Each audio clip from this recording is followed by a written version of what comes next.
সেইদিনা আছিলে 9 ডিচেম্বৰ 2025। ভাইটি জইনিং আছিলে 10 ডিচেম্বৰ 2025 ওদালগুৰি। আমি সকলোবোৰ ওলাইছিলোঁ ওদালগুৰিলৈ বুলি। তাৰ আগমুহূৰ্ততে আহিলে বনৰীয়া পৰিয়ালটি। বনৰীয়া পৰিয়ালৰ প্ৰত্যেকজন সদস্যই আহি ভাইটিক ইমান মৰম আদৰ আৰু শুভেচ্ছা জনাইছে।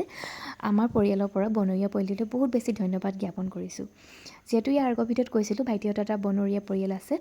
যোৱা 26 এপ্ৰিল 2025 তাৰিখে বনৰীয়া পৰিয়ালটি জন্ম পাইছিলে আৰু যোৱা 26 এপ্ৰিল 2025 তাৰিখৰ পৰা ধেমাজিৰ বিভিন্ন ঠাইত তেওঁলোকে গছপুলি ৰোপণ কৰিছে। কেৱল গছপুলি ৰোপণ কৰাই নহয়, তেওঁলোকে চোৱা চিতাও কৰি আহিছে। আৰু সেইদিনাখন বনৰীয়া পৰিয়ালৰ প্ৰত্যেকজন সদস্যই কিন্তু চকুলো টুকিছিলে, দুখ প্ৰকাশ কৰিছিলে। নুটুকিবনো কিয়, যিহেতু ভাইটি তেওঁলোকৰ পৰিয়ালটি খুব বেছি মৰম আৰু প্ৰত্যেকজন সদস্যৰ লগত খুব বেছি ঘনিষ্ঠতা আছিলে। সেই গতিকে সেইদিনাখন তেওঁলোকে এইদৰে আহি আমাক পৰিয়ালটিৰ লগতে ভাইটিক খুব বেছি শুভেচ্ছা জনাইছে আৰু তেওঁলোকে সকলোবোৰ একেলগ হৈ ষ্টেচনত এৰিবলৈ বুলি আমাক আহিছে আৰু আমি সকলোবোৰ ওলালোঁ একেলগতে ষ্টেচনে বুলি। আৰু ষ্টেচনত পাই দেখিলোঁ তাত বহুত বেছি লগ বন্ধু আহিছে। ভাইটিক এষাৰ মাত দিওঁ বুলি, এষাৰ লগ দিওঁ বুলি, যিহেতুকে ইয়াৰ পিছত আৰু সি বহুত দিনলৈকে নাহিব, যিহেতু ট্ৰেইনিং পিৰিয়ড থাকিব। আৰু সকলোকে লগ পাই খুব বেছি ভাল লাগিলে। তাৰপিছতে আমি উঠিলোঁ ট্ৰেইনত আৰু এইফালে ট্ৰেইনত এটা খুব বেছি বেয়া এক্সপিৰিয়েঞ্চ লৈ আহিলোঁ। যিহেতু মোৰ কাষৰ যিজন পেচেঞ্জাৰ আছিলে ইমান বেছি নাক বজাই নহয়, মই এক ছেকেণ্ড শুব নোৱাৰিলোঁ বুলি ক'লোঁ নহয়, ইমান বেছি নাক বজাই বহুত বেছি এটা বেয়া এক্সপিৰিয়েঞ্চ লৈ এইফালে ওদালগুৰিত আমি ষ্টেচনত নামিলোঁ। তাৰপিছতে আমি আহিলোঁ ৰৌতা, যিহেতু ৰৌতাৰ পৰা খজুৱা বিললৈ ওচৰ হয়।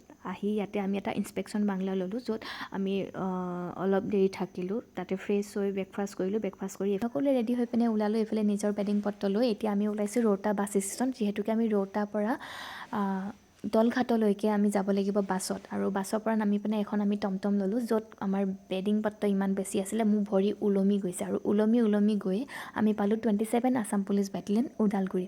সোমাই এটা খুব ধুনীয়া পৰিৱেশ, খুব ধুনীয়া সৌন্দৰ্য বুলি ক'ব লাগিব। আশা কৰোঁ পিছলৈ থাকি খুব বেছি ভাল পাব। খুব বেছি এটা পজিটিভ এনাৰ্জি বুলি ক'ব লাগিব। যিমানেই ওচৰ চাপিছোঁ নহয়, বুকুখন সিমানেই ধপ ধপ ধপ ধপ কৰি আছে, কিয়নো ভাইটিক এৰি থৈ আহিব লাগিব।